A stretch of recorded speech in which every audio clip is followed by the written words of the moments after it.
Very good morning बच्चा party. कैसे हैं आप लोग? मैं उम्मीद करता हूं कि आप लोग अच्छे होंगे और दिल लगाकर घर पे पढ़ रहे होंगे। मैं हूं आपका maths teacher, my name is hub. CBSE competitive school के यूट्यूब चैनल में आपका स्वागत है। ओके, तो आप लोग बताइए, क्या जो मैंने पॉलिनोमियल पढ़ाया वो समझ में आया? अगर आया तो ठीक, नहीं आया तो प्लीज फिर से रिवाइंड करो, फिर से देखो, फिर ना समझ में आया तो कमेंट करो, हमसे पूछने की कोशिश करो।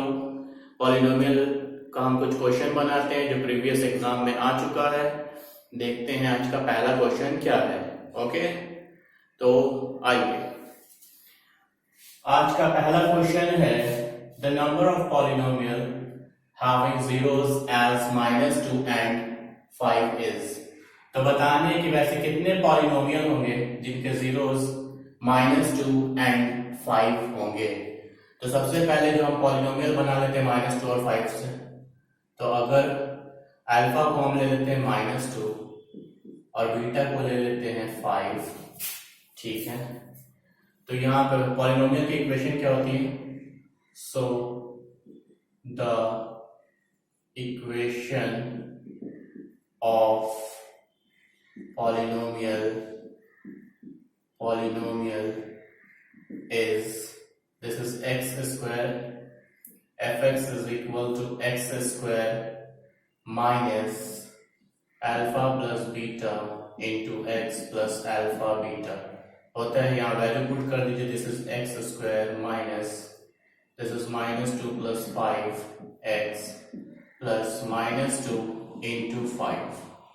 Okay, so this is x square minus 3x and this is -10. Okay, तो ये आया हमारा पॉलिनोमियल, ये पॉलिनोमियल आ गया। अब ऐसे कितने पॉलिनोमियल हैं जिसके जीरो ये होंगे? तो अगर हम किसी भी पॉलिनोमियल में अगर सेम चीज हम मल्टीप्लाई कर दें या डिवाइड कर दें तो उस पॉलिनोमियल में कोई फर्क नहीं पड़ता, उसके जीरो सेम होते हैं। ओके, तो अगर ये पॉलिनोमियल हो गया, इसको हम एक बार क्या कर देते हैं, हम 1 से मल्टीप्लाई कर देते हैं। मल्टीप्लाई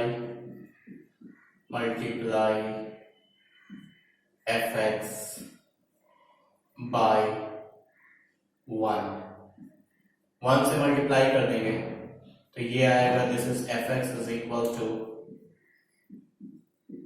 सेम आएगा। नाउ फिर आएंगे मल्टीप्लाई fx बाय 2। अगर 2 से मल्टीप्लाई कर देंगे तो फिर हमें क्या मिलेगा? अगेन ये मिलेगा, this is 2x square minus 6x minus 20, ठीक है। ये और ये इक्वेशन सेम है, सिर्फ क्या हो रहा है, मल्टीप्लाई कर रहे हैं। तो अगर किसी भी इक्वेशन में किसी भी नंबर से मल्टीप्लाई करें तो उसके जीरो सेम होते हैं। इसी टाइप से हम फिर मल्टीप्लाई करते हैं fx को, मल्टीप्लाई fx बाय, हम 3 से करते हैं तो fx क्या हो जाएगा, दिस इज 3, ये हो जाएगा 3x square minus 9x minus 30। Okay, इसी टाइप से हम किसी भी नंबर से मल्टीप्लाई करते हैं, किसी भी नंबर से। अगर बेसिक पॉलिनोमियल ये है, ठीक है, उसको किसी भी नंबर से मल्टीप्लाई करते हैं तो जो इसके जीरोस होंगे वो उसके भी जीरोस होंगे। अगर इसके जीरोस आ रहे हैं -2 और 5 तो इसके जीरोस भी आएंगे -2 और 5, ये आप चेक करके देख लेना। ओके, तो इसी टाइप से हम कहां तक चलेंगे, इन्फिनिटी तक। तो इन्फिनिटी तक क्या होगा, नंबर बढ़ाते जाएंगे, नया पॉलिनोमियल बनता रहेगा, फिर नंबर बढ़ाएंगे, फिर नया पॉलिनोमियल आएगा। इसी टाइप से अगर हम मान लेते हैं कि इसको मल्टीप्लाई कर देते हैं, fx को n से, तो ये क्या हो जाएगा, fx इज इक्वल टू 3, यहाँ पे 3 नहीं, यहाँ पे क्या आएगा, nx square minus 3nx, this is -10 into n। तो अब n की यहाँ पे कुछ भी वैल्यू पुट कीजिए, कुछ भी, आपको एक पॉलिनोमियल मिलेगा और उस पॉलिनोमियल की वही वैल्यू, वही जीरोस होंगे जो बेसिक पॉलिनोमियल इसके जीरोस हैं, ठीक है। देयरफॉर n की वैल्यू बढ़ाते 1 2 3 4 5 6 7 8 dot dot dot dot infinity तक चले जाए तो हमें एक पॉलिनोमियल मिलेगा। इसके भी बेसिक जीरोस क्या होंगे, -2 और 5, ये आप चेक करके देख लेना। ओके, देयरफॉर इसे कितने पॉलिनोमियल बन सकते हैं? तो therefore infinite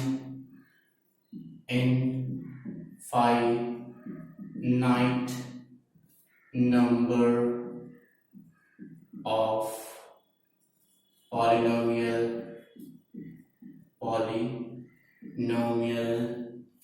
having zeros as -2 and 5. Okay, तो आई होप ये क्वेश्चन आपको समझ में आ गया होगा। ये एग्जाम में आ चुका है और ये सिर्फ 1 मार्क्स का आंसर है, 1 मार्क्स का क्वेश्चन है। ओके, तो ऐसे क्वेश्चन को आप बैठकर बनाइए, बेसिक क्वेश्चन है। ओके, तो बच्चों चलते हैं हम अपने नेक्स्ट क्वेश्चन की तरफ, देखते हैं हमारा नेक्स्ट क्वेश्चन क्या है। तो नेक्स्ट क्वेश्चन ये रहा आपका question number 2। If one of the zeros of cubic polynomial x cube plus ax square plus bx plus c is -1, then the product of other two zeros is। तो बोल रखा है कि इस क्यूबिक पॉलिनोमियल का एक जीरो ये है, तो बताने के दो जो जीरोस और हैं उनका प्रोडक्ट क्या होगा। ओके, ठीक है, तो इस क्वेश्चन को कैसे बनाएंगे? तो इसमें एक जीरोस दे रखा है ना, तो सबसे पहले हम क्या करेंगे सॉल्यूशन में, अगर एक जीरोस दे रखा है तो पॉलिनोमियल हमारे पास क्या है? पॉलिनोमियल है fx is equal to this is x cube plus ax square plus bx plus c। Okay, तो एक जीरो दे रखा है, इसकी वैल्यू पुट कीजिए। एक जीरो क्या दे रखा है? -1, तो दिस इज -1 या इक्वल टू जीरो। अगर जीरोस दे रखा है तो यहाँ पे क्या हो जाएगा? ये यहाँ पे हो जाएगा दिस इज 1 -1 का क्यूब प्लस a इंटू -1 का square plus b into -1 plus c is equal to 0 हो जाएगा। तो ये हो जाएगा this is -1, this is a, this is -b plus c is equal to 0। तो हम इसको ऐसा लिख सकते हैं, this is -a, this is a minus b plus c is equal to 1। Now इसको फर्दर हम ऐसे लिख सकते हैं, क्या? c is equal to 1 plus b minus a। ठीक है, c की वैल्यू आ गई। अब हम क्वेश्चन पे आएंगे, बोल रहे हैं कि इसके प्रोडक्ट ऑफ जीरोस, तो प्रोडक्ट ऑफ जीरोस जो होंगे वो होंगे अल्फा बीटा गामा। ओके, तो यहाँ पे अल्फा की वैल्यू है -1 क्योंकि एक जीरोस क्या है आपके? -1 है, और बीटा गामा ये क्या होता है? Simply -d/a। ओके, तो alpha beta gamma this is -1 beta into gamma this is -d। तो यहाँ पे d क्या है? d है आपका -c और a क्या है आपका? a यानी कौन? This is 1। ओके, तो simply this is minus beta gamma this is -c, तो ये माइनस कैंसिल, बीटा गामा की वैल्यू c की वैल्यू क्या है आपकी? This is 1 plus beta 1 plus b minus a। ठीक है, तो product of other two zeros क्या हो गए? Product of other two zeros हो गए आपके, दिस इज ब्रैकेट में से लिख दीजिए, ये हो जाएगा आपका 1 plus B minus A. Okay, I hope ये क्वेश्चन भी आपको समझ में आ गया होगा। ये भी 1 मार्क्स का क्वेश्चन था और एग्जाम में आ चुका है। ओके, तो प्लीज अगर नहीं समझ में आया तो फिर से देखिए और समझने की कोशिश कीजिए। मिलते हैं नेक्स्ट क्वेश्चन में, बाय बाय। तो बच्चा बाटी चलते हैं अपने नेक्स्ट क्वेश्चन की तरफ। क्वेश्चन नंबर 3 देखते हैं। क्वेश्चन नंबर 3 क्या है? ये रहा आपका question number 3। If the zeros of quadratic polynomial k minus 1x square plus kx plus 1 is -3, ठीक है, then find the value of k। तो इसके एक जीरोस दे रखे हैं, क्या है? एक जीरो से आपका -3। तो आपको k की वैल्यू बतानी है। तो ऐसे क्वेश्चन को कैसे बनाएंगे? ये क्वेश्चन 9th क्लास में भी आप बना चुके हो, है ना? नहीं बनाया है तो बनाओगे। बहुत ही आसान क्वेश्चन है। जब जीरोस दे रखी होती तो सिंपली हम क्या करते हैं, उसकी वैल्यू उसमें पुट कर देते हैं। तो हमें जो पॉलिनोमियल दे रखा है, पॉलिनोमियल क्या दे रखा है, fx is equal to k minus 1 x square plus kx plus 1, ये है आपका fx, ठीक है। और बोलता है कि एक जीरो, अगर f ये पुट किया जाए तो ये क्या हो जाएगा, जीरोस हो जाएगा, जीरो हो जाएगा। ओके, तो चलिए हम सिर्फ बनाते हैं। तो यहाँ जहां पे आपको x नजर आ रहा है वहां पे -3 पुट करेंगे आप। ओके, तो this is k minus 1, this is -3 का square plus k into -3 plus 1, और ये इक्वल टू 0 है तो ये भी क्या होगा, यहाँ पे सिंपली 0 हो जाएगा। ओके, चलिए तो ये हो जाएगा k minus 1 into 9, this is -3k plus 1 is equal to 0। Okay, तो ये हो जाएगा 9k minus 9, this is 3k plus 1 is equal to 0। तो फर्दर इसे सॉल्व करेंगे तो this is 9k, this is 3k, तो ये हो जाएगा 6k and this is -8 is equal to 0। तो ये सिंपली क्या होगा, 6k इज इक्वल टू 8। तो k is equal to 8 upon 6, this is 4 upon 3। तो k की वैल्यू क्या मिली, so the value of k is this is 4 upon 3। Okay, ये भी एक मार्क्स का क्वेश्चन था, बहुत ही आसान क्वेश्चन, ऐसा क्वेश्चन आप बना चुके हो और ये एग्जाम में भी आ चुका है। तो इस पैटर्न का क्वेश्चन आता है ना? चलिए बनाते हैं एक और क्वेश्चन। तो बच्चा पार्टी चलते हैं अपने नेक्स्ट क्वेश्चन की तरफ। क्वेश्चन नंबर 4 देखते हैं। क्वेश्चन नंबर 4 क्या है? ये भी एक मार्क्स का क्वेश्चन है जो एग्जाम में आ चुका है, बहुत ही आसान। एक बार देखेंगे बोले ऐसा क्वेश्चन आता है, ये क्वेश्चन तो बहुत आसान है। तो इस तरफ से अगर आपका लॉजिक क्लियर है तो कोई भी क्वेश्चन आप आसानी से बना सकते हैं। आइए देखते हैं फोर्थ क्वेश्चन क्या है।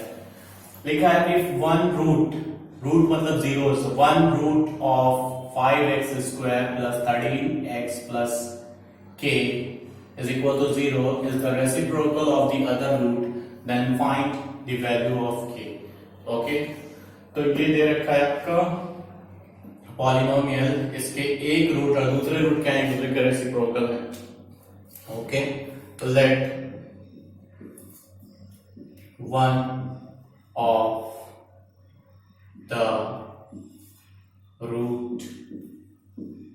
Roots of 5x square plus 13x plus k is equal to 0 is alpha। Alpha मान लेते हैं। फिर according to question sum of zeros क्या होता है, अल्फा प्लस यहाँ पे क्या है, according to question this is alpha plus 1 by alpha, क्योंकि रेसिप्रोकल है तो यहाँ पे हम लिख देते हैं this is according to question. एक जीरोस का दूसरा क्या है, रेसिप्रोकल है, तो 1 बाई अल्फा, ठीक है, इज इक्वल टू क्या हो जाएगा, this is minus B by A, तो -13 अपॉन 5। एक तरीका ये है, दूसरा क्या है, प्रोडक्ट ऑफ जीरोस, तो alpha into 1 by alpha is equal to C by A होता है। तो सी क्या है यहाँ पर, दिस इज के, और ए क्या है 5। ओके, तो ये तरीका ज्यादा आसान है। यहाँ पे हम क्या करेंगे, अल्फा कैंसिल कर देंगे, तो दिस इज क्या हो जाएगा, के बाई 5 इज इक्वल टू 1, यानी k इज इक्वल टू 5। तो जो k की वैल्यू यहाँ होगी उसी केस में आएगी। तो हमें एक से अगर वैल्यू निकाल लेते हैं दूसरे से निकालने की जरूरत नहीं है। तो हमें k की वैल्यू क्या मिली, दिस इज 5।